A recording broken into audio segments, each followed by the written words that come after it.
Hi there, Edwina, Murphy-Droomer here, founder of EUDAIMONIA, and this is day 11 in the Nutrition 101 series. Today's question is, I think that I'm doing well by buying real food and not highly processed food, but then I start reading all the health food blogs and feel discouraged because it isn't all organic, so I just feel like giving up. Oh, please don't give up.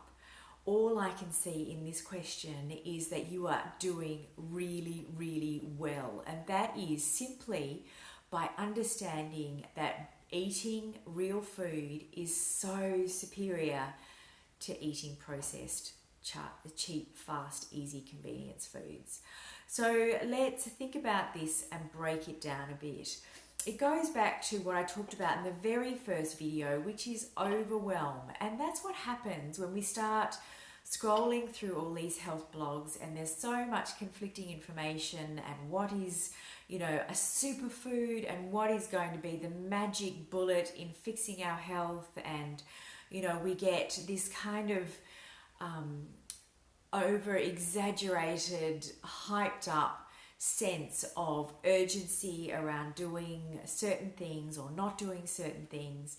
And what I'm really trying to achieve through this series is simply to break it down into the simple foundation skills and ideas that will support you in creating better health for you and your families.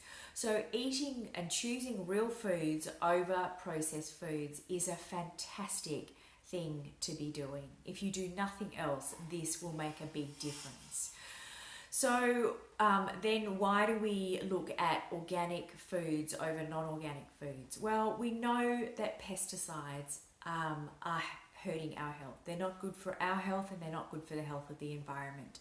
So yes, eating organic foods is a great next step.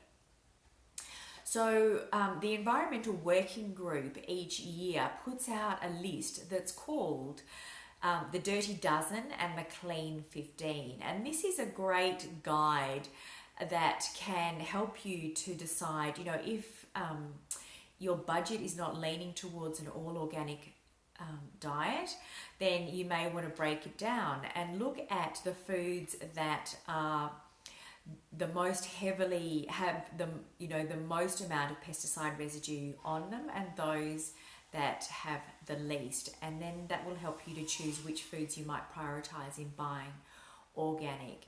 So I have put this Clean 15 and Dirty Dozen list into a printable PDF for you, which I'll put below this video for you to print out, or you can simply take a photo of it so it's in your phone and easy to look at when you're out shopping. And but in short, what it really boils down to is the foods that have the most residue on them are those that don't have a protective layer or skin. So it's things like strawberries, spinach, apples, pears. And the things that come up on the Clean 15 list are those that have a nice protective skin. So like a pineapple or an avocado, onions.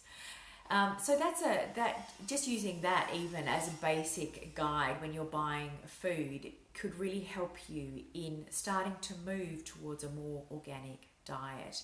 Obviously, one of the greatest challenges to buying organic foods is budget. And so the way around this, I believe, is to source it directly from farmers, if that is possible. And you will be surprised at just how accessible this produce is becoming. So do your homework, Google organic produce delivery or biodynamic, and you'll hopefully be surprised at what comes up. And I actually find that it is often a very economical way to go about things. Also, buying organic foods in the supermarket, especially fresh produce, comes with its own downfalls, if you like, because to differentiate between organic and non-organic produce, They often wrap the organic produce in horrible cling films, which come with their own nasty residues, and styrofoams, which are just so bad for the environment. So that's even further reason to look outside the supermarkets. And as for buying real food, if you are buying foods that are not organic but don't come with all the added colorings, flavorings, preservatives and so on, then you're doing your health a great favor and moving in the right direction. So I hope that helps. Please subscribe to my channel, to this Nutrition 101 series, so you'll be sure not to miss any of these videos, which is addressing all those basic foundation questions that can help you moving forward on your journey to better health. That's it from me today, and I hope you're having a wonderful week. Bye.